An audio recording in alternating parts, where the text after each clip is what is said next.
The Bob Graham Center for Public Service. It's great to see you here. Happy New Year. I can still get away with that. We're only just 2 weeks in, so I don't think I can next week, but it's great to have you back here. Especially great to have you here on the first week of classes. I know it's a busy time for everybody, and it's great to have you here on this annual event where we come together to honor the life of Martin Luther King Jr. and his commitment to public service and his commitment to the common good and his commitment to our humanity and the belief that all Americans should have the right to live their lives to their fullest. I do want to take a moment in that spirit to recognize the passing in the last few weeks of two individuals who lived their own full lives of public service. Former President Jimmy Carter, who visited the center and spoke here at UF in 2015, and former Florida Governor Buddy McKay, in whose honor the auditorium at the end of the hall behind me is named. I want to thank our co-sponsors for collaborating on this wonderful event, the Center for African American Studies, the College of Liberal Arts and Sciences, the Department of History, the UF Office of Student Engagement, and the Center for Arts, Migration, and Entrepreneurship in the College of the Arts. And you can see some tables around here representing some of those different entities. So if you'd like to learn more about them, please do so, as you can find out a little bit more information about them. And as always, I want to thank the team here at the Bob Graham Center for Public Service for their work on this, and the College of Journalism and Communications for the work they do making this live stream possible and all of that. So thank you to all of those folks for their efforts. I am very much looking forward to tonight's talk, and I don't have much more to do here except to make one joke and then to introduce Dave Canton. So I'm very much looking forward to our speaker tonight, but I know him best not as a scholar per se, but as a point guard on a Duke history intramural basketball team where I was an interloper from UNC's history department, so that the two colors of blue can come together there on occasion too. Public service there, right? But as I said, it's my job to introduce Dave Canton to introduce our speaker. So Dave is fellow historian, colleague, and director of the Center for African American Studies.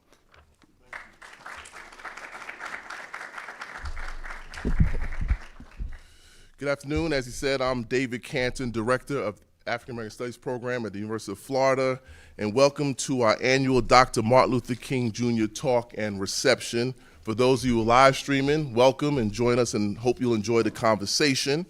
This evening, I have the privilege of introducing our speaker. Now, I said give me a bio. He's a Morehouse land like me. This is a dissertation, so I'm gonna remix, chop it up, cut and screw, right? All right. Hasan Kwame Jeffries teaches, researches, and writes about the African American experience from a historical perspective. He has chronicled the civil rights movement in the 10-episode Audible original series, Great Figures of the Civil Rights Movement, and has told the remarkable story of the original Black Panther Party in Bloody Lounge, Civil Rights and Black Power in Alabama's Black Belt, which has been praised as the book historians of the Black Freedom Movement has been waiting for. Hasan has collaborated on several public history projects, including serving as the lead scholar and primary scriptwriter for the $27 million redesign of the National Civil Rights Museum at the Lorraine Hotel in Memphis, Tennessee, the site of the assassination of Dr. Martin Luther King Jr. He currently serves as the chairperson of the board of directors of the Montpelier Foundation, which stewards the Virginia estate of James Madison, the fourth president of the United States and architect of the Constitution. Hasan's commitment to teaching what he calls hard history led him to edit Understanding and Teaching the Civil Rights Movement, a collection of essays by leading civil rights scholars and teachers that explores how to teach civil rights history accurately and effectively, and to host the podcast Teaching Hard History, a project of the Southern Poverty Law Center's Learning for Justice Division. Hasan also helps school districts develop anti-racism programming and culturally responsive curricular content centered on social studies by conducting professional development workshops for teachers and administrators. I won't get in trouble for reading that, right? All right.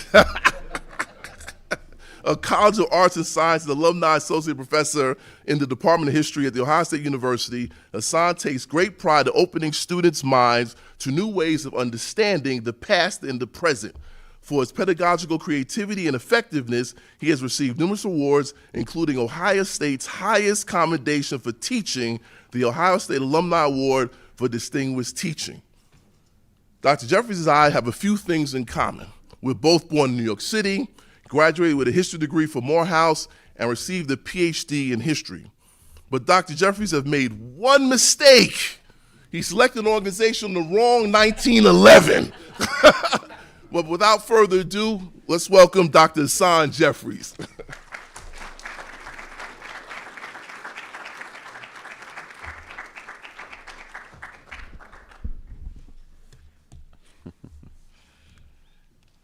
Well, to Dr. Canton, Dr. Jacobs, distinguished guests, faculty, students, and all gathered here, good afternoon.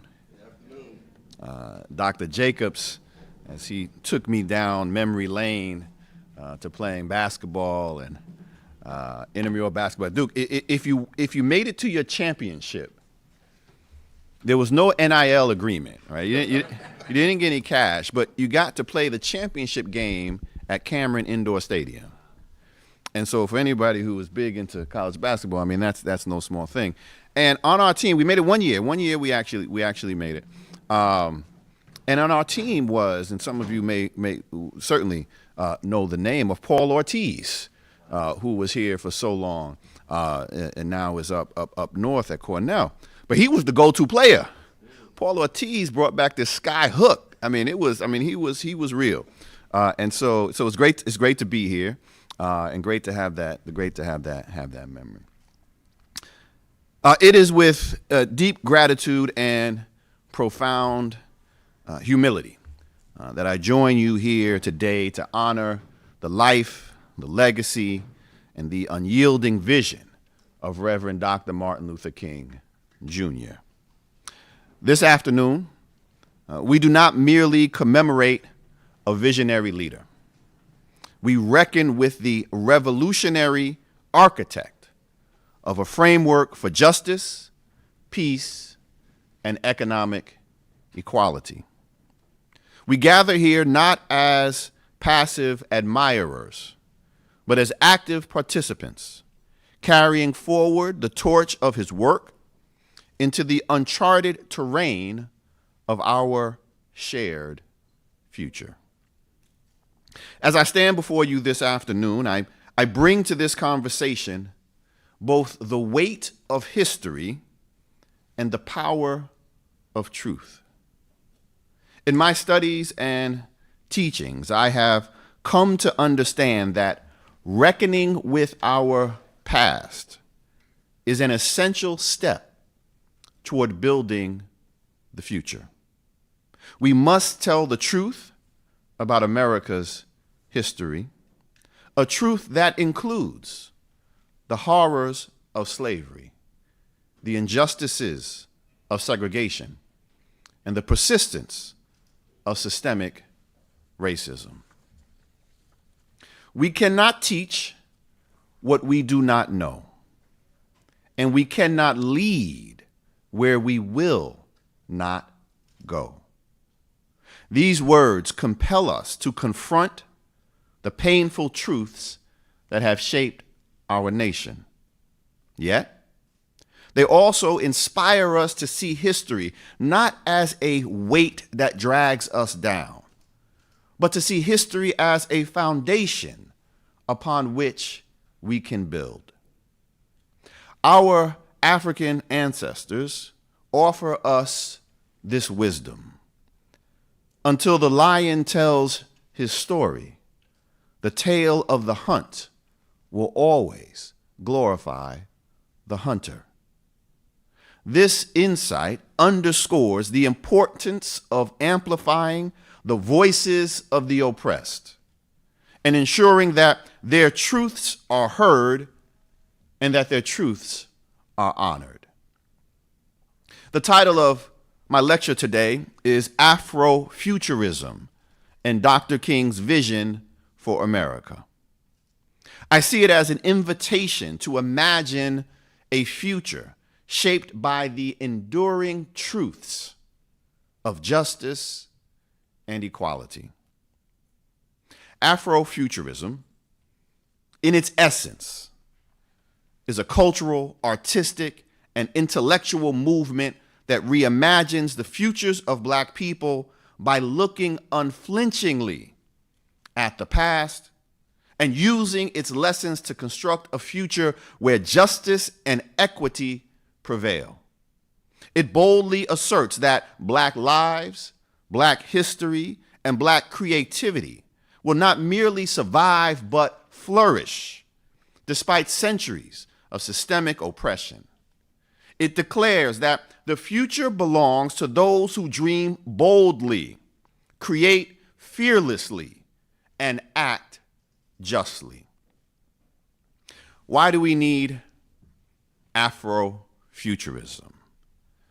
The answer to this question was made clear to me by my youngest daughter, who was only 4 years old at the time, as I tried to teach her and her classmates about Dr. King. I'm a girl dad. I have 3 daughters, and they all attended the same school. They all attended the same preschool. The oldest is 14, my middle is 12, and my youngest is 9, but she was 4 at the time. And I was dropping her off at school, and a teacher stopped me. And the teacher said, "Dr. Jeffries, we want to take the girls to, it's all girl preschool. We want to take the girls to the MLK Day Assembly. And we've done it in the past, but we feel that they don't really get what's being talked about. So we want to talk to them about Dr. King before we go." I said, "Well, that's a good idea. Go for it." And they said, "Well, we want you to talk to them on our behalf." And I said, "That's a terrible idea." I said, "One, because I'm afraid of 4-year-olds, including my own, because they ask too many questions. They don't take no for an answer. And their follow-up question is always why." And they said, no, it will be fine. The girls don't know that much about Dr. King. In fact, we asked them what they knew about Dr. King, and one of the girls raised her hand and with full conviction said, "Well, Dr. King, I know Dr. King. Dr. King was killed by a dragon." And I was like, "Well, how do you get that about Dr. King?" They said, "Well, no. You understand, girls are always exposed, kids are always exposed, and girls in particular, to fairy tales, and in fairy tales, kings are always killed by dragons. So from their perspective, it made sense." And I thought to myself, this is supposed to help me, like convince me to go talk to these 4-year-olds. But after a little more wrangling, I agreed. I agreed to talk to this class of 4-year-olds about Dr. King. And on the appointed day, I had concluded that the way to talk to these 4-year-olds about Dr. King was to talk about Dr. King growing up. Dr. King growing up in Jim Crow, Georgia, when he was their age and a little older, and the things that he couldn't do simply because of the color of his skin. The playgrounds he couldn't go to, the schools he couldn't attend, the movie theaters, the friends he could not have, the pools he couldn't swim in simply because he was a Black child. And then I talked about 1963, because in 1963, King helps lead the movement in Birmingham, Alabama, the Children's Crusade, in which children as young as some of those who were sitting before me on their knees marched alongside Dr. King, and many went to jail, determined to end segregation in Birmingham, Alabama.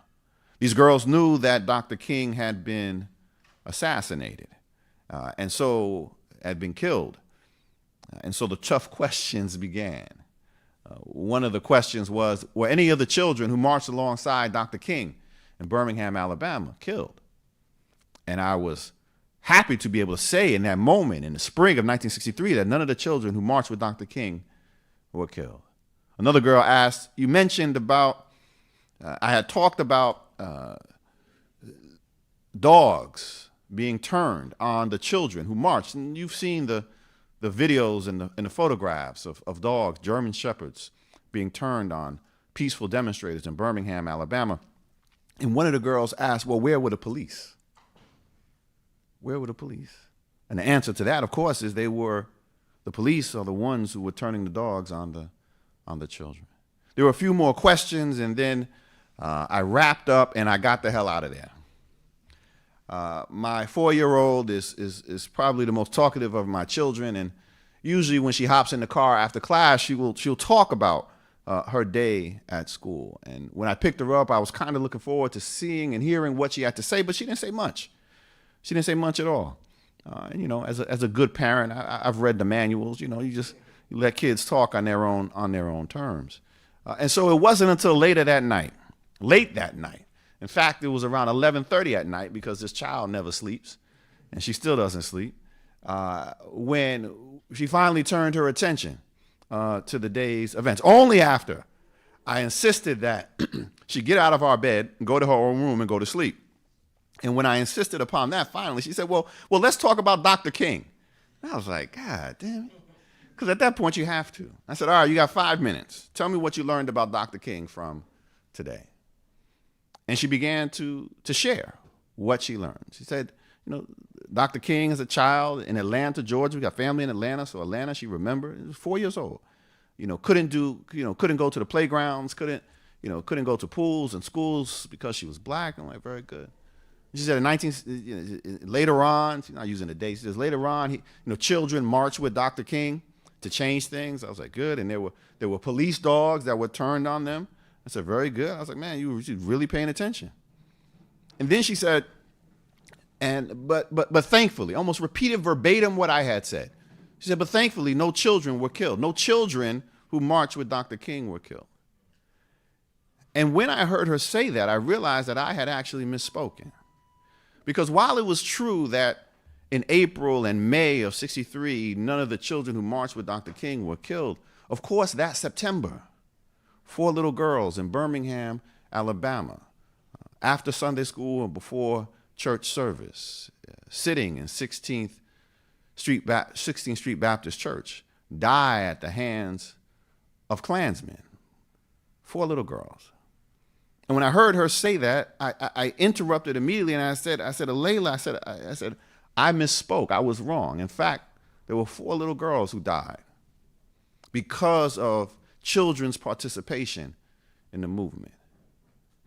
And immediately she asked, what were their names? And I began to recite them. I said, well, there was Cynthia Wesley.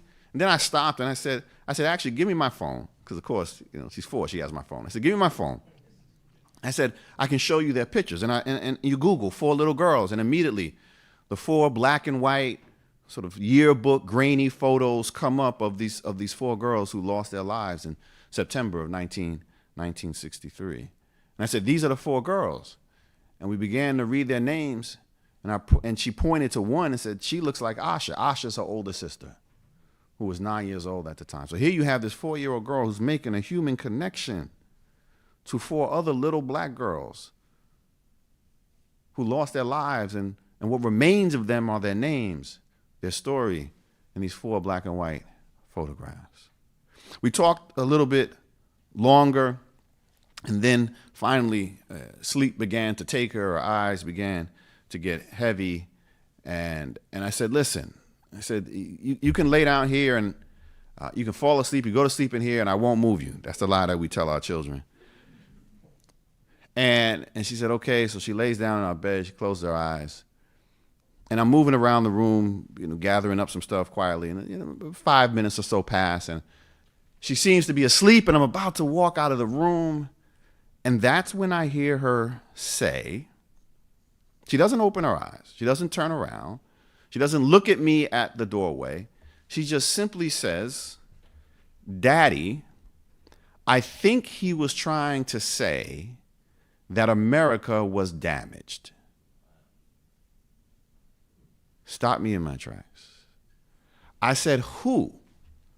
She does not open her eyes. She does not turn over. She says, Dr. King. And I said, damaged? I had never heard her say the word damaged before, let alone use it in proper context. And she repeated it. She said, damaged. And I just stood there in a doorway, holding a laundry basket full of clothes, at my 4-year-old daughter thinking, I've been studying civil rights history for 25 years, and I've been trying to figure out how to say that exact thing. And here she gets it after a 15-minute scared conversation between her dad and her classmates. She got it. That's exactly what Dr. King had been trying to tell us, that America was damaged. The reason why we have to engage with Afrofuturism is because it's the creative thinking of a fix to the damage that we are in, that we face. In my daughter's innocence, she named a truth that many of us struggle to admit, that our nation, its systems, its structures, its very soul is wounded by centuries of injustice.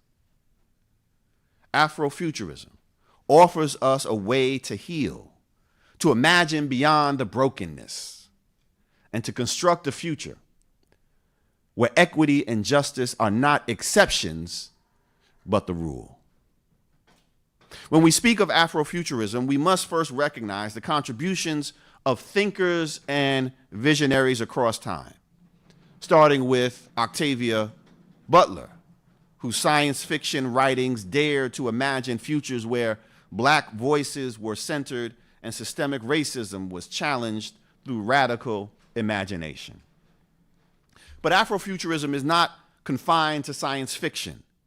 Its roots stretch back to the enslaved, who endured bondage by envisioning a future free of chains. And they acted on their vision, escaping to free territories and defying oppression. During the colonial era, many in Georgia fled right here to Florida for freedom. During the antebellum era, others made their way from Kentucky and Virginia to freedom in Ohio. And some, inspired by David Walker's appeal, chose rebellion. Figures like Nat Turner led uprisings, resolutely committed to creating a just world, even at the great personal cost of their own lives. During the Jim Crow era, this vision inspired the creation of thriving Black towns such as Eatonville, right here in Florida. Eatonville was an Afro oasis, if you will, amid the oppressive sands of segregation.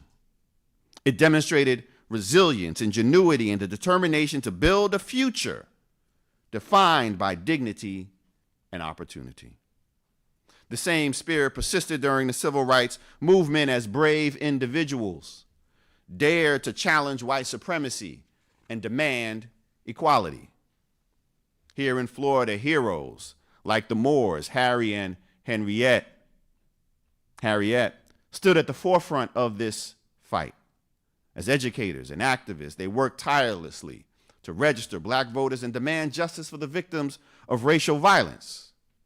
And their courage, of course, came at a great cost. On Christmas night in 1951, they were assassinated when their home was bombed by racial terrorists. Their legacy reminds us that the struggle for equality has always required profound sacrifice and unyielding determination. Afrofuturism is a strong current within the river of Black resistance that historian and thinker Vincent Harding describes in his classic text, There Is a River. Harding uses the river as a metaphor for the continuity of the Black community's struggle for freedom.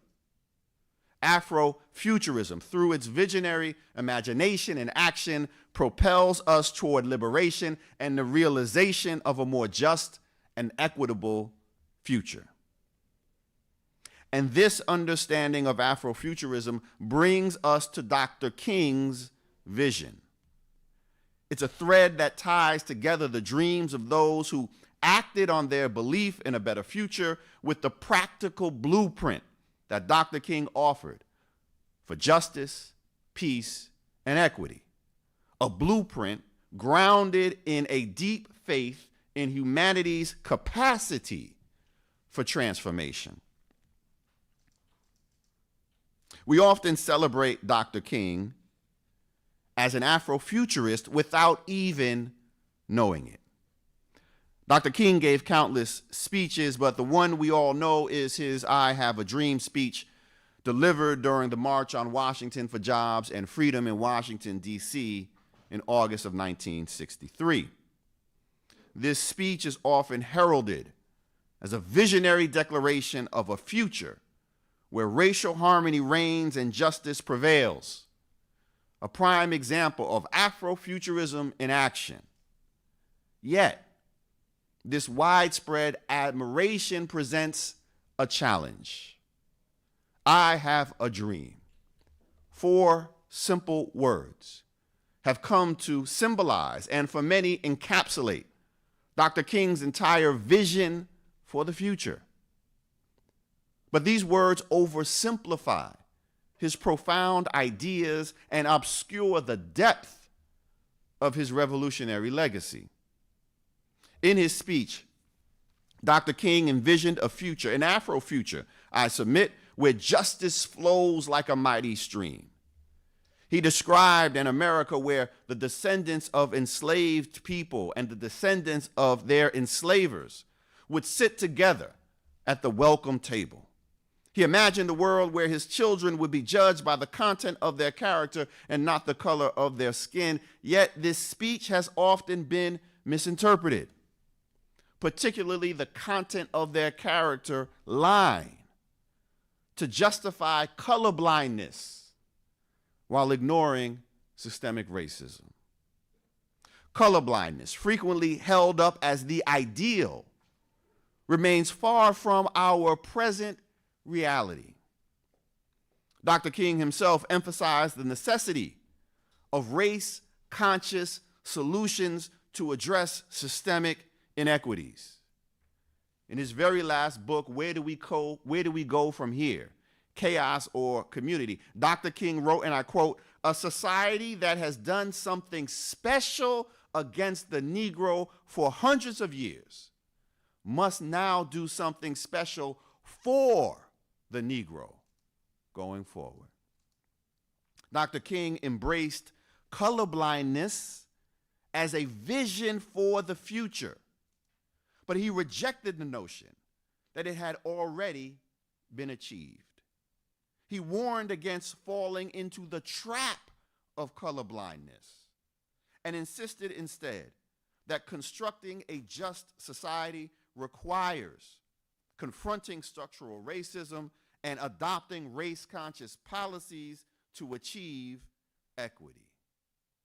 By viewing Dr. King's I Have a Dream speech within its full context, we can better honor his legacy, because he was not merely dreaming of a better world, he was providing a pathway to justice and equity.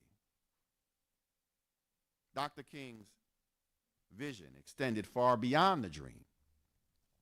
In his speeches and writings, he laid out a comprehensive framework for the future, which he called the beloved community. Afrofuturism harmonizes beautifully with the beloved community, a vision that represents a society grounded in love, grounded in nonviolence, grounded in the equitable sharing of resources, a future that is both aspirational and achievable. In Dr. King's beloved community, economic exploitation, systemic racism, and militarism are eradicated. Conflict is resolved without violence. Poverty and hunger are intolerable relics of the past. Every person is valued for their dignity and worth. Individuals, regardless of race, creed, or economic status, coexist in peace and mutual respect. This is not a utopian vision, but a practical goal. that Dr. King insisted could be realized through deliberate action and unwavering commitment to justice and reconciliation. The beloved community resonates deeply with Afrofuturism because both frameworks imagine a future shaped by justice, shaped by peace, and shaped by shared humanity. They challenge us to rise above division, crafting a world where equity and opportunity are not ideals, but are realities. Dr. King's last book, Where Do We Go From Here, provides a framework for realizing the beloved community. The text is written with clarity and pulsates with urgency. In it, Dr. King writes, and I quote, "We must rapidly begin the shift from a thing-oriented society to a person-oriented society. When machines and computers, profit motives, and property rights are considered more important than people, the giant triplets of racism, materialism, and militarism are incapable of being conquered." This statement is both a condemnation of injustice and a call for transformation. It underscores that justice requires dismantling systems that prioritize profit over people. Afrofuturism aligns with this vision, centering the humanity of the marginalized and imagining a world where Black lives not only matter, but lead in creating a brighter future. As an African American proverb teaches us, truth is like the baobab tree. One person's arms cannot embrace it all. This reminds us that confronting truth is actually a collective effort requiring courage and participation. Dr. King's Afrofuturism forms a powerful bridge to modern initiatives around diversity, equity, and inclusion. Diversity, equity, and inclusion reflects the same ideals of inclusivity, equality, and shared humanity that Dr. King championed. It's not merely about addressing disparities. It is about building a society where individuals' potential is recognized and valued. It represents the practical application of Dr. King's vision for justice, a means of dismantling systemic inequities while creating pathways for a more inclusive and equitable future. If you stand against diversity, equity, and inclusion, then you stand against Dr. King. And you should probably keep his name out your mouth.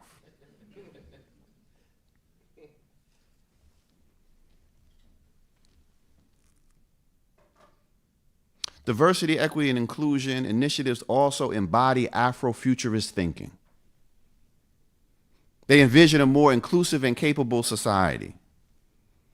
They envision a more inclusive, not exclusive, and capable society. It's about unlocking the talent of those so often overlooked. It recognizes that when we elevate others, we all grow stronger and more innovative. It's not only about addressing what has been, but imagining and building together what can be. This effort aligns seamlessly with Dr. King's vision of the beloved community. The beloved community, in fact, is the embodiment of diversity, equity, and inclusion initiatives. It is not the beloved white community. It is not the beloved Black community. It is not the beloved Christian community or the beloved wealthy community. It is simply the beloved community, a society where every person, regardless of their background, is valued and supported. This is the future these aim to create. A future that reflects the inclusive and equitable society King envisioned in his fight for justice. Injustice anywhere is a threat to justice everywhere, Dr. King famously declared. This interconnectedness lies at the core of the beloved community and these very diverse initiatives. It challenges us to move beyond our differences, recognize our shared humanity, and build bridges where walls have been erected. It calls us to extend hands where fists have been clenched and speak truth to power, even when our voices tremble. If you want to go fast, go alone. If you want to go far, go together. The wisdom of this African proverb captures the essence of not only the beloved community, but also of Afrofuturism, as well as diversity, equity, and inclusion initiatives, urging us to work in unity and solidarity to achieve lasting justice and peace.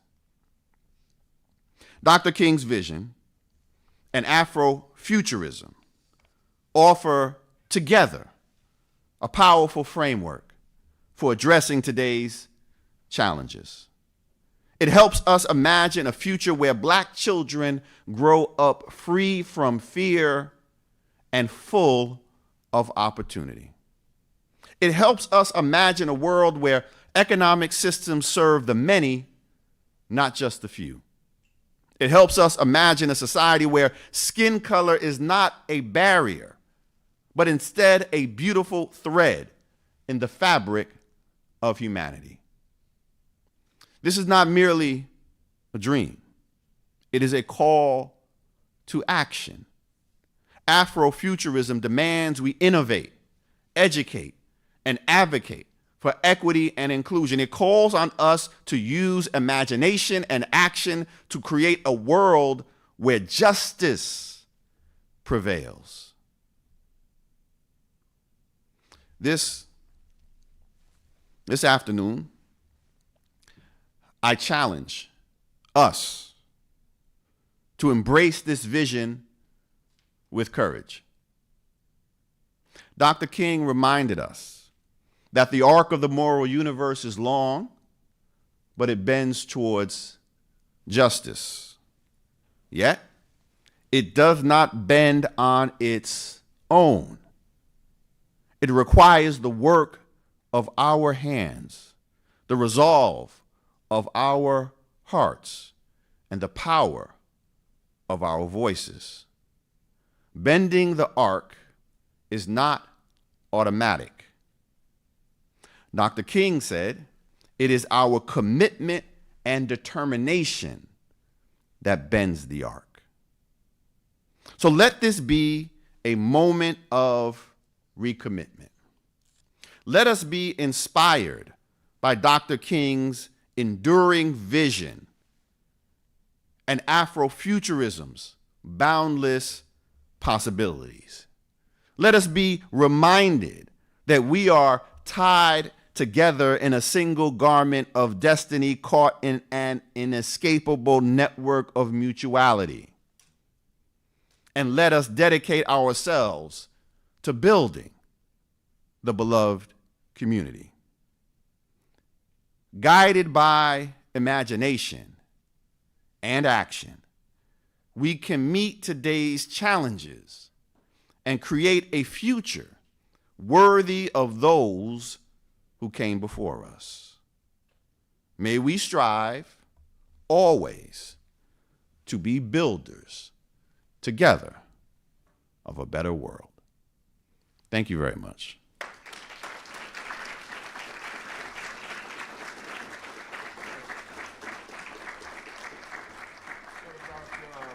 10 minutes for questions. have another mic for questions? Okay.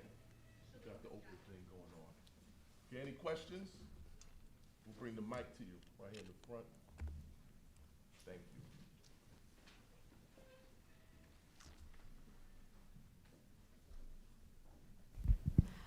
you. Hi. Hi. My name is Jayla. In my last semester of undergrad, I did a bit of research comparing the civil rights movement with Reconstruction, and I was wondering what your scholarly opinion was on the similarities, the differences, and the effectiveness, because the Emancipation Proclamation was signed in 1863, and then 100 years later, 4 little girls are killed in a bombing based off of why it was signed. So I was wondering what you thought of that. Yeah, well, thank you, Jayla, for your question, as well as for your perceptive analysis. There are a lot of parallels between the Reconstruction era and the period in the 1960s, which historians often call the Second Reconstruction. One of the reasons why there are so many parallels is because of a lot of the problems that we like to think were solved at the moment of emancipation and during the Reconstruction era were not. First of all, it's important that when we frame and talk about Reconstruction, we don't talk about Reconstruction as a failure. Reconstruction did not fail. Reconstruction was defeated. Reconstruction was defeated by white Southerners who fully embraced white supremacy and were determined to push back against the vision of freedom that African Americans had and that they were endeavoring to create, and by the loss of will on the part of white Northerners to do what was necessary, including providing forces in the South, keeping forces, a military force in the South to protect bodily African American lives, but also to protect the basic civil rights that they had won with the end of slavery. So Reconstruction wasn't a failure. Reconstruction was defeated, and the defeat led to something else. The defeat led to the triumph of white supremacy. And so for the next 3/4 of a century, we have these efforts to maintain white supremacy through political disenfranchisement, through the exploitation of black labor, sharecropping and the like, through the promotion of a culture of white supremacy, all enforced and maintained through violence and racial terror. This is the height of lynching as we turn into the 20th century.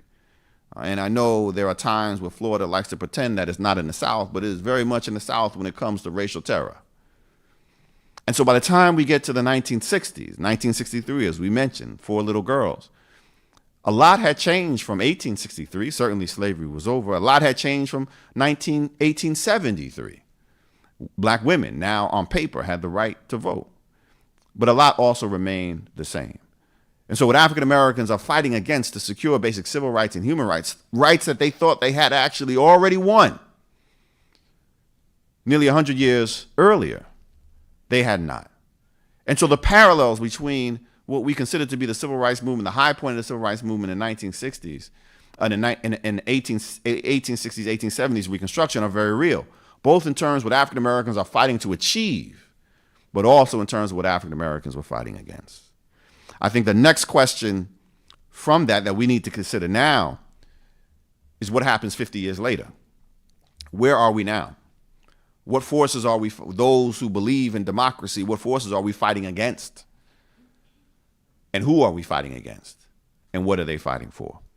I think if you look closely and be honest, you'll find some real parallels between today and 50 years ago, just as we see parallels between 50 years ago and 100 years before that. Thank you for the question.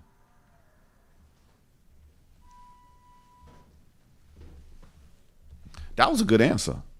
I thought that was a good answer. Your question. Hello, sir.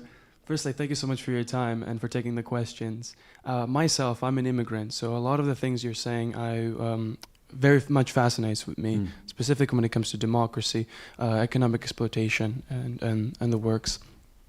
And I wanted to ask, looking through with an international lens, what does Afrofuturism look like in other countries?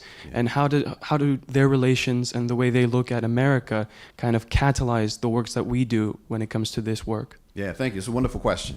I think when thinking about sort of the Black experience, the ways in which African Americans are understood globally usually is not from a black perspective. It's usually, typically, a racist stereotype that America has propagated. One of the hottest selling sort of trinkets that you can find in Japan today are of mammies and sambos, which are these grotesque caricatures from the Jim Crow era of African Americans. So Afrofuturism is critically important because it speaks to a black future, but one that is universal. That's what's also so critically important about that Reconstruction era and the civil rights movement is that black folk certainly were fighting to secure basic civil rights and human rights for themselves, but they were fighting for basic civil rights and human rights for everyone. Right? So the expansion of America really doesn't become a full-fledged democracy until the mid-1960s. And that model of, wait, we can actually take an oppressive society and expand it and transform it and make it better is something that finally others are looking at and saying, wow, this is amazing. What did they do? So there is this moment where the world is looking at the black freedom struggle and saying, how can we do this there? How can we do this where we are? And the models of fighting for and expanding democracy are exported. But the cultural ideas that disparage African Americans, the caricatures of African Americans, still persist.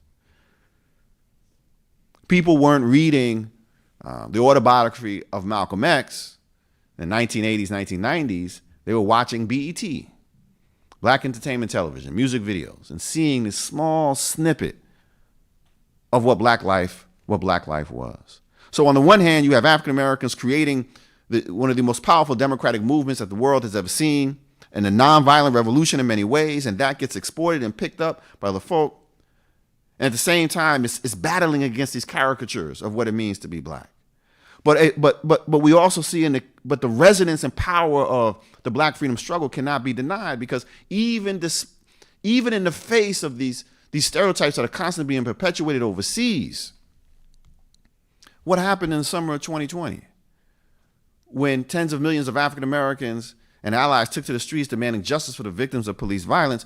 You saw millions of people around the world picking up a banner calling for black lives, saying that black lives matter. Not only black lives in America, but the descendants of African people around the world, the African diaspora. I mean, so there still is that resonance. And part of that resonance has to do with the exporting,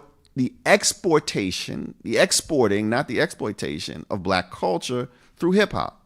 Like, that becomes real. I mean, because that becomes, before it gets too commercialized, and I'll leave we had an expert right here. Before it gets too commercialized, right? The root essence of hip hop is folk critiquing society, right? The voice of the voiceless. Chuck D called it in its early phases, Black America's CNN, and that resonated as well with many people globally. And so it was top of the charts, in the late 1970s, early 1980s. Hip hop artists were selling more records in Germany than they were in the United States. It was getting more airplay in Germany. African Bambaataa was doing concerts in Germany more than he was doing here in the United States. So there's always been this resonance, because the struggle for freedom among African Americans has always been universal, but it's always bumped up against these stereotypes that were being exported by American capitalist corporations. Thank you for the question. Yeah, thank you, Dr. Jeffries. Thank you. Appreciate all your answers. Your speech was really, really moving. Really hit home for me. I spent 7 or 8 years in Atlanta, and I got to see. It's interesting seeing Afrofuturism talked about in this context, through a university, through the Bob Graham Center. When I saw it kind of manifest in kind of a very, very different way through music, through art, through a much more free form of expression. And I'm curious, because there's this whole other side to Afrofuturism that involves the fantastic and the science fiction and envisioning a future for tomorrow. So I'm curious how you how you see the fantastical side of it, right? The creative, the envisioning part of it, maybe the fantasy side of Afrofuturism helping to push the movement forward. I see. It's a wonderful question, and having gone to school in Atlanta, yeah, no, good times for sure. Probably a little bit too good. I remember Freaknik, Doctor. I believe I saw. We'll leave that for another conversation. The fantastical, the creative, the imaginative, thinking beyond, thinking otherworldly. I think it's so critically important. It's powerful, but it's also not necessarily new, right? In the sense that it manifests itself differently, throughout sort of the African American experience, right? I mean, part of that we talk about that now. You often don't hear about sort of folk engaging with Afrofuturism and creating sort of the fantastical, right? As having links to religion, right? But there's something very religious about some of these creations, even though we're not framing it as, the belief, you're creating whole belief systems, entire worlds in which you can be free. Like that becomes the connective tissue, right? So whether we're talking about the writer or the painter or the artist or the playwright, the common thread in Afrofuturism is breaking shackles. What does the world look like? What could we be if we did not have to deal with the exhausting energy and shackles of oppression? Like that's critically important. So it's not just scholars, right? We are in this sort of scholarly setting, right? And so it's our job to kind of pull these threads and put it and weave them together and kind of make sense of it. But it's everyday people, right? It's this sort of organic bubbling up of what exists. I am more than what exists today. I am more than what you say I am.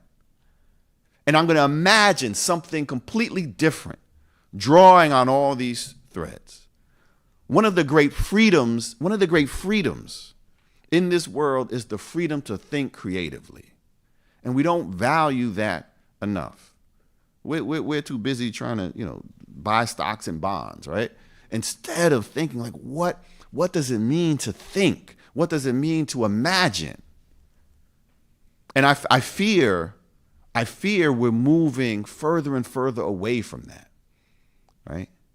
I mean, we're old enough now that we can do that sort of when I was younger thing, right? Well, when I was younger and you weren't constantly plugged in, there was no internet and there were only 3 channels of television, right? You literally had to sit down and imagine, right? If you wanted to have fun, right? You had to sit down and think of something fun. You had to think fun. You had to, and now, that's something lost. I mean, so with technological improvements, there's always gains, but we have to acknowledge sometimes what the deficits are. The technology can help us think creatively, but also I think something is lost when we're dependent upon something else to assist us in our creative thinking rather than just creating it from the tops of our minds. So I think we should lean into the fantastical and the creative, right?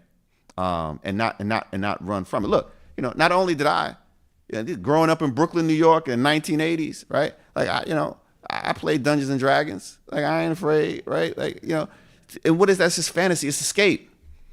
Because not only was it like this sort of mental escape and creativity, it was also safer.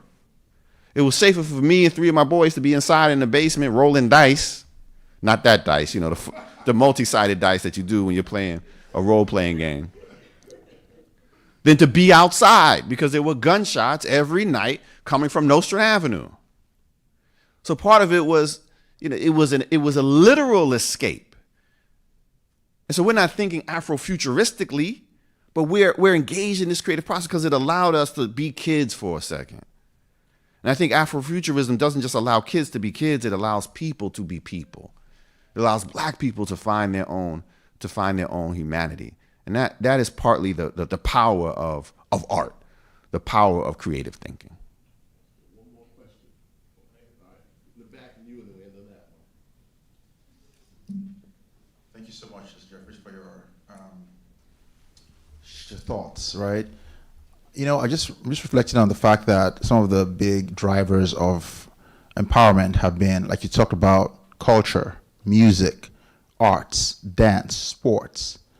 But permit me to just ask you a question about something that I feel like is underrepresented in the conversation, and that's economics.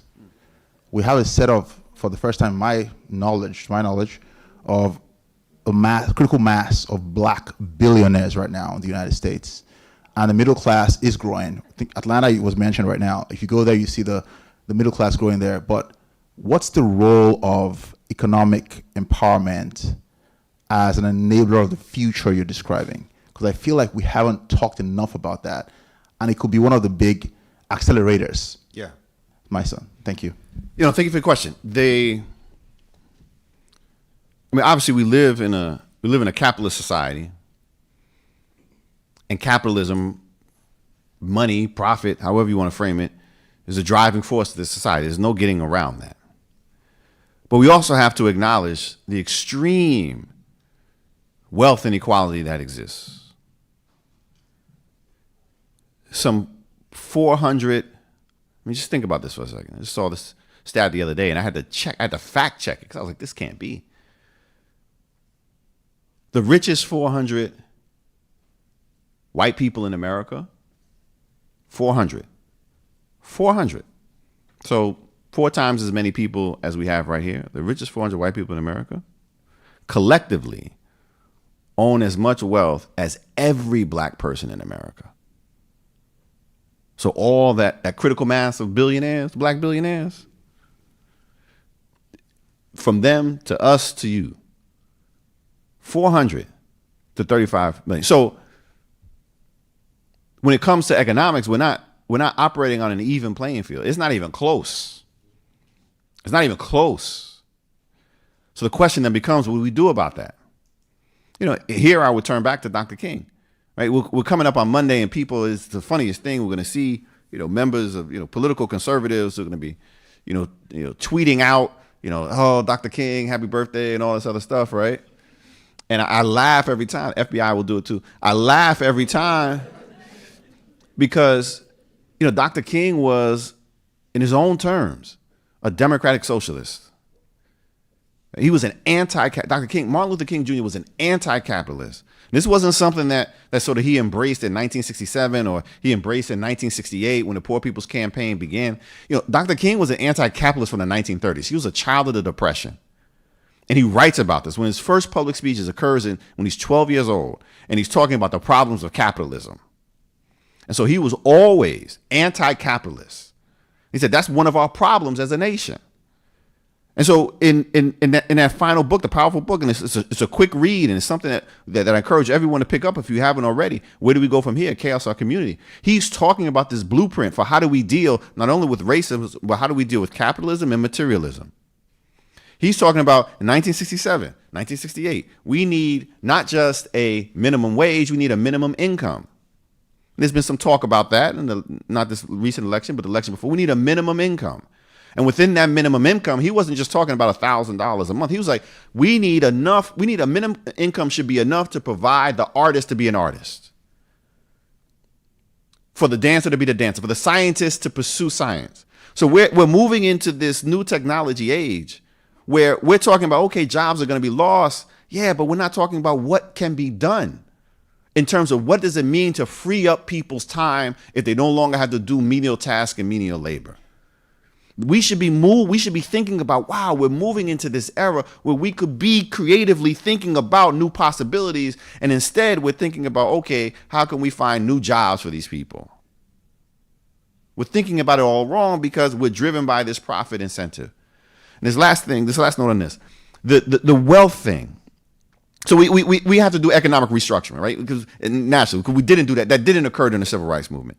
You have political transformation, but you didn't have substantial economic transformation, including redistribution of wealth. That never happened.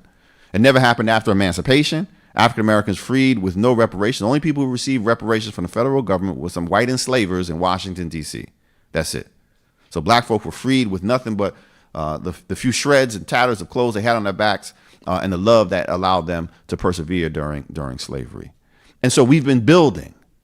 It's remarkable when you think about, the wealth, the amount of wealth that African Americans have, despite so much that they've lost and have had taken away.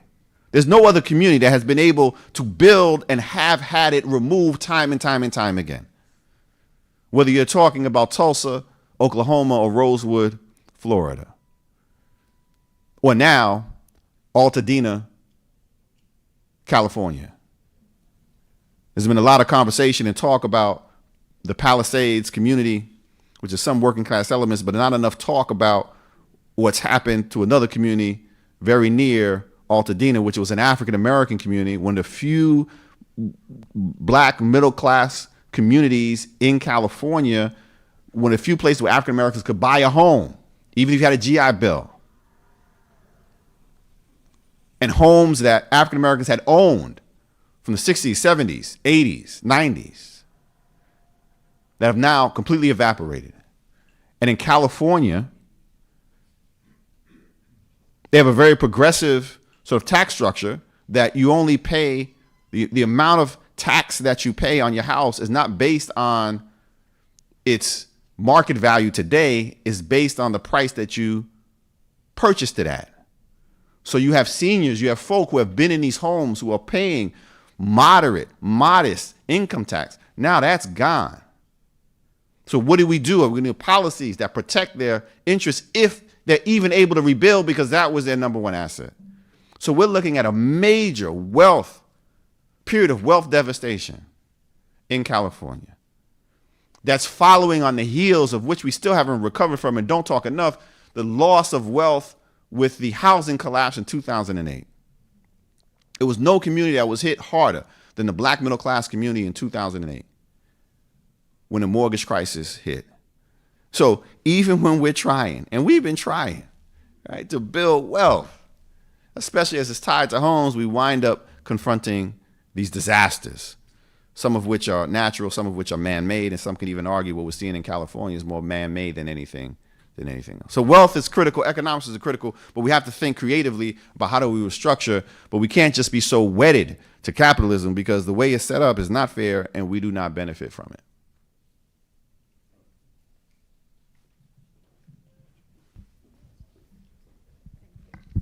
Hi.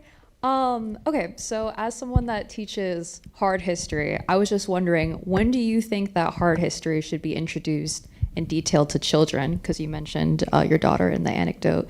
And then what do you think the ramifications and benefits are for either introducing it too early or introducing it too late? Yeah, thank you. That's a great question. I think it's a wonderful place to sort of wrap up.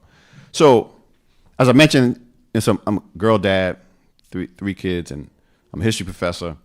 And I teach African American history, U.S. history. And I'm constantly experimenting on my children, much to the chagrin of my wife. I remember when my oldest daughter was 4 years old, when she was 4. There's something magical about age 4, apparently, right? And she was outside playing on the sidewalk and the curb, and I was watching TV inside, and I hear the door fly open, and she comes running in, as 4-year-olds do, and apparently she had fallen outside, and she had so scraped her knee, and she comes in, and tears are flowing, and I look at her knee, and it's a little strawberry there, a little red, and I said, "Does it hurt?" And she's like, "Yes." She said, "Yes, it hurts." And I said, "You know what really hurt? The middle passage. Let's sit down and have a conversation about life, right? And African American history." I don't think no age is too early to talk about this, to talk about hard history. And remember, hard history, I mean those aspects of our past that make us uncomfortable in the present. There's no age that's too early. Now, you do it in age-appropriate ways. I mean, that's critically important, right? So I don't necessarily, I literally did, right? Like, we need to talk about the middle passage. She's like, huh, right? It was like, all right, we're going to get there. So you don't have to do that, but you got to talk about it age-appropriate ways. Now, why? Because it happened. Because the past informs the present. But specifically, when we're talking about African American history and the role of race, it also applies to sort of gender and the role of sexism, is our children especially children of color, are going to confront racism as children. There's no doubt about it. So talking about it, teaching them about it, it's kind of an inoculation. I was going to say something about vaccines, and I remembered I was in Florida. But it's kind of an inoculation. They're going to be exposed to it. And it's better that they be exposed on your terms rather than on somebody else's. And you say how young. Look, we know, psychologists tell us that children, babies, infants, by 3 and 4, 5 months old, are already able to distinguish people by their color of their skin. They're already making distinctions because they're picking up on the cues and clues of their caregivers. It's like, okay, that's no problem. But by the time they're 2 and 3, they're already making judgments based upon people's skin color, based upon what we consider to be race. My middle daughter, when she was 3, and she was 4, again, 4 years old. Everybody had experience with 4 years old. She was 4 years old, second year of preschool. I get a call from a teacher and said, well, there was an incident at school. I said, well, what was the incident? He said, well, Aliana, who's your daughter, was playing with 2 other girls, and Aliana, she's the middle child, right? And so, middle child, they're a little special, right? Like, sometimes she wants to play, sometimes she's like, get out of my way, you know what I'm saying? She's like, I don't really want to deal with you, right? And so one of the girls who she had known for 2 years, right? They came up together. One of the little girls, both 2 little white girls, one was named Kylie, because it's always Kylie. So one of the little children says, Aliana, do you want to play? Aliana's like, no, I don't want to play. So Aliana walks off. And the other girl says, Aliana didn't want to play because she's mean. And I'm like, all right, she could be a little mean, right? Like, I get it. I'm like, all right, what's the deal here? Like, you're a good school, you can handle that. The problem was what the little girl said next, the other little girl. Other girl said, she's mean because she's brown. She's 4 years old. She's 4 years old. Now, I'm not blaming the kid. I mean, clearly she didn't come out thinking that, right? But by 4 years old, you've already created this association that this little black child, who's more beige than brown, this is my child, right? This ain't not even a deep brown, right? Like, you've already associated this kind of meanness, this kind of evil, this kind of negativity. So you're going to be exposed to it, both as a black child and as a white child. If you're in America, you're going to be exposed to it. So I don't want to have to then have that conversation with my child after the fact. I want to give them some tools to help them understand it. And it's difficult at age 4.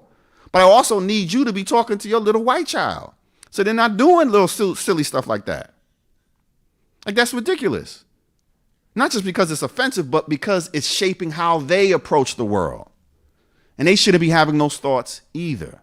So the conversations have to happen, and they have to happen early and in productive ways.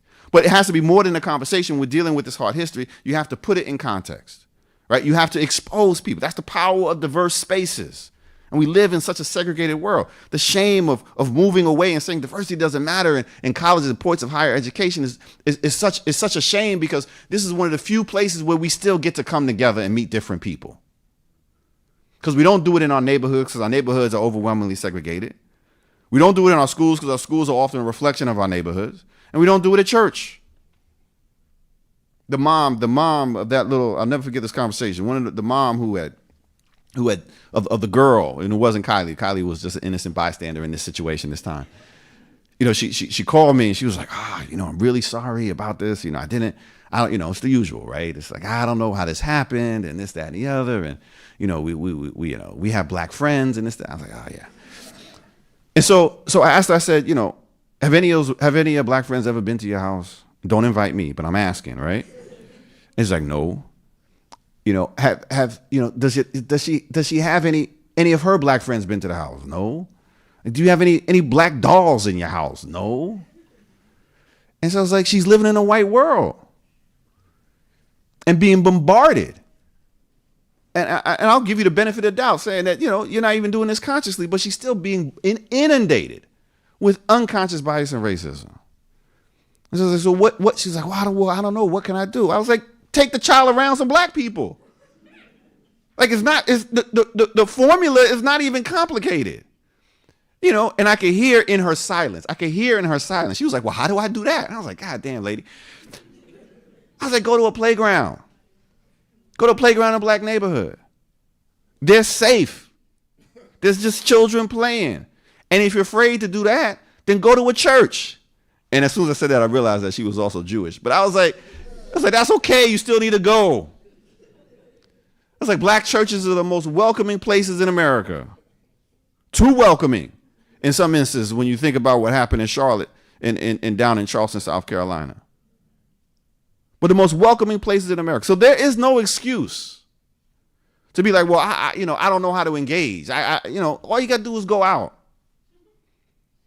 So we have to talk about it. And so the consequence of not talking about these difficult truths, age appropriate ways, all the way up, is that not only are we miseducating, and when we miseducate as educators, we're actually engaged in educational malpractice.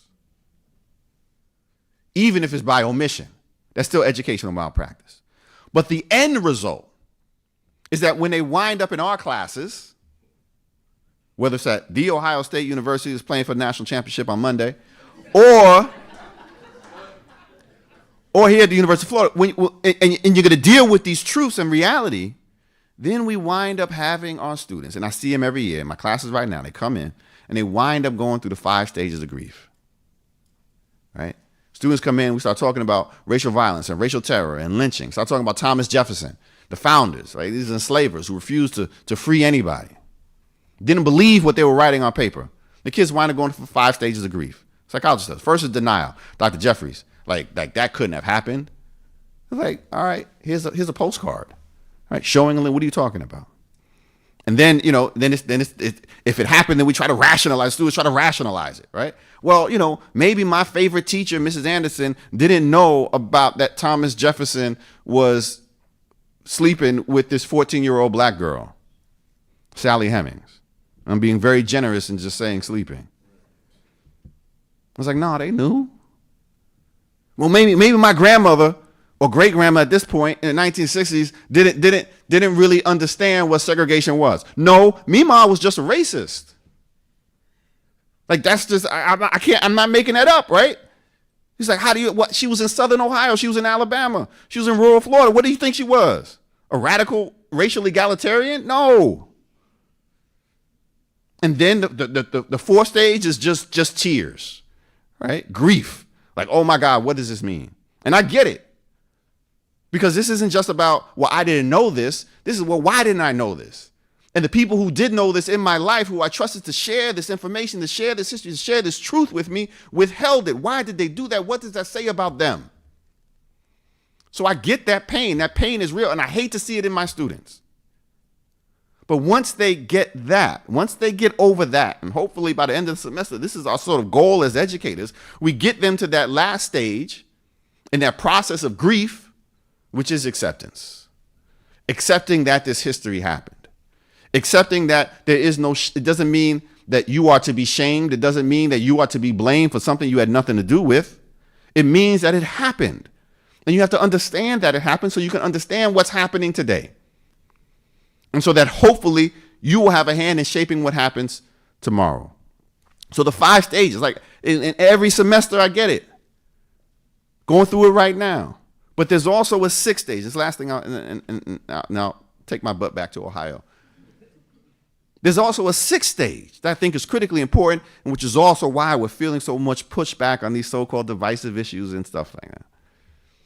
In that sixth stage, once you accept that this history happened, once you accept the way this world works, once you accept the problems that capitalism creates, like we want to pretend that capitalism is a magical system, right, in which we only can talk about the beneficiaries of capitalism. Every economic system produces those who benefit and produces people who are harmed by it. Doesn't make you a radical Marxist to critique capitalism. It just makes you a smart person. You do it with every economic system. But once you accept these basic realities of what has happened in the past, then we're seeing that students want to do something about it. Students want to take action. And we saw that in the summer of 2020. So more young people, the summer of 2020, more people took, those were the largest protests in American history. It is not an accident that whether we're talking about Ohio or Texas or Oklahoma or Florida, that we saw this wave of anti-education laws being passed coming on the heels of the largest protests in American history that were led by you all, that were led by young people, because you wanted something different. You knew something was off. Something could be different. And you were talking about ending systemic racism. That also made it unique. Have all these white kids out there talking about we want to end systemic racism. We had never seen that before. Black people have been talking about ending systemic racism since 1619. We got off that first boat. We're like, look, this system ain't really working for us. We need to change. But to see white folks say, no, white kids, and they've been building, right? You had the Women's March. You had the March for Our Lives. You had Occupy. You had Black. I mean, people were like, no, this isn't working. So they wanted to do something. And those who benefit from the existing status quo do not want to see that criticism, do not want to see that critique, do not want to change systems and structures. And so we get the pushback. So the danger in not talking about this is that we don't encourage our generations coming up, young people, to create change, to create the world that they have to inherit and they have to live in. I'm not afraid of young people. We're going to turn this over to you. We should be encouraging you to critique. That's the highest form of patriotism, the highest form of educational engagement, critical thinking. It's like, well, what does this mean? Why do you say this? That's what we should be encouraging. And then say, do something about it. At the end of my class, end of the semester, what are you going to do? Do something. We can all do something. I think when we educate with this idea in mind of giving kids the tools, not only to understand the past, the tools to make sense of the present, but also the tools to shape the future, then we've done our job as educators. And hopefully, we can all get there. We got one more online. This is our last one. Yes. With a seeming return to chaos, what should citizens focus on from 67 MLK Jr. to achieve some semblance of community?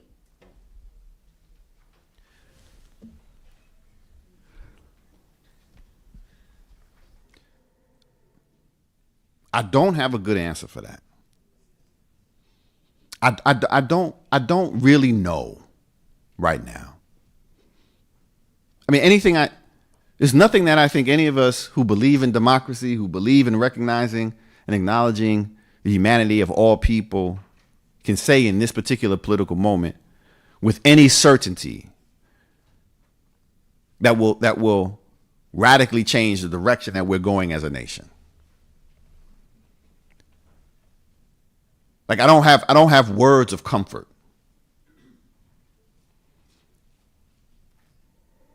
But I do know one thing. And the history of African Americans, the history of oppressed people tells me this. That no matter how bad things are, there have always been people willing to fight to make things better. So there's always going to be people who are willing to stand up. And what does that look like?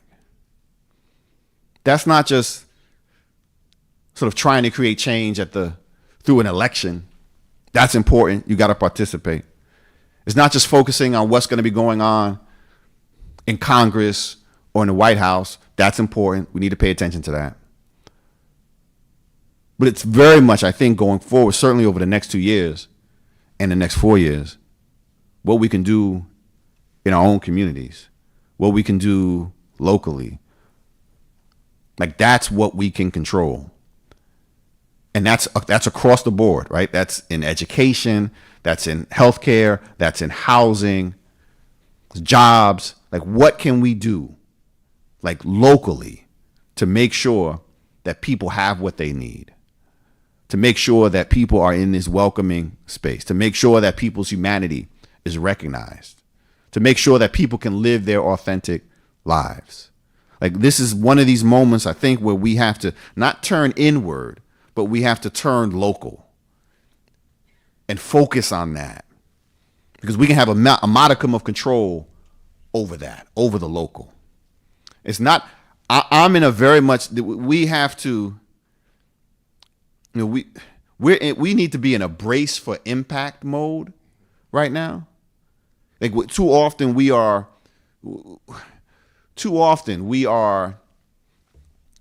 numbed by the myth that progress is perpetual, that things in America always get better. Right? We went from slavery to civil rights, but we're not going to talk about Jim Crow.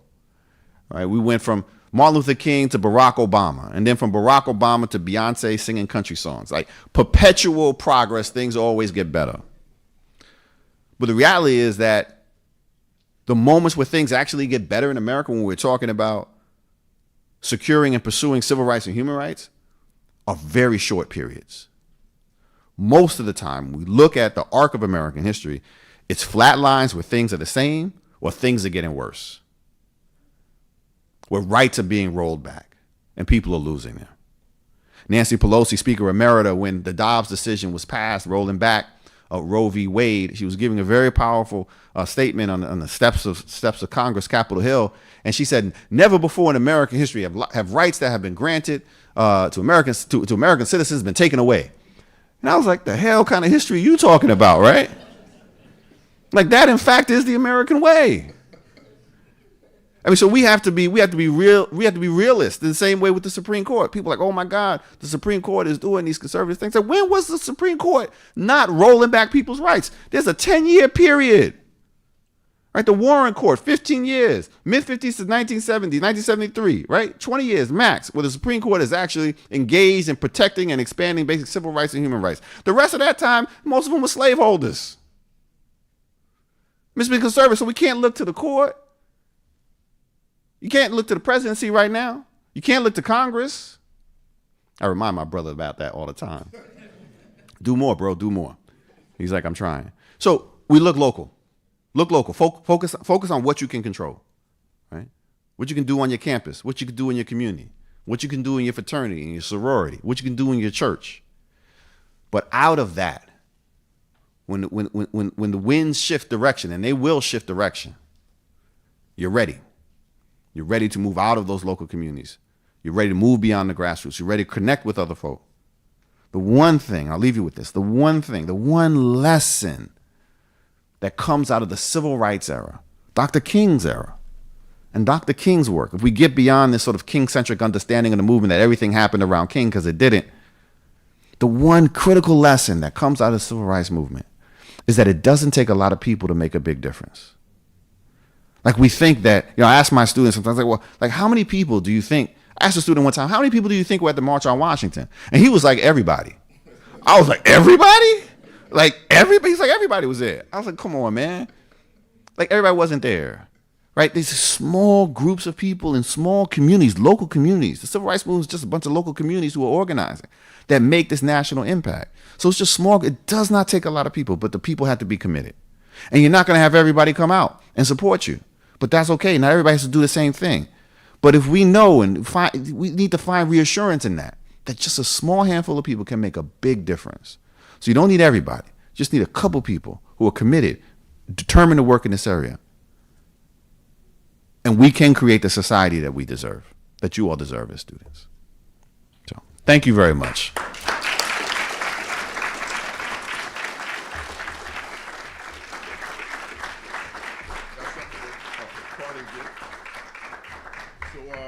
Last year we got a $100,000 Mellon grant. That's 100.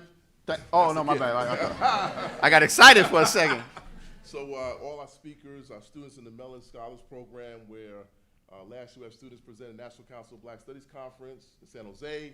We got students presenting in Cincinnati in March, going to DC. So here's a token gift. Thank you. From you. Great job. Appreciate that. And we have a reception upstairs. So make sure you get upstairs and get some food. And thank you for coming out. And I should have a flyer. Next month we have Bomani Jones, you know, you sports folks, February 26th in the Ryan Ballroom. You can still add some of our classes. Last day ad drops tomorrow. So information like this as we do in our program. Keep coming out, keep supporting, have a good evening, and make sure you meet us upstairs for the reception. Thank you. Appreciate it. Is that you? Yeah. I can actually put this in and go back here.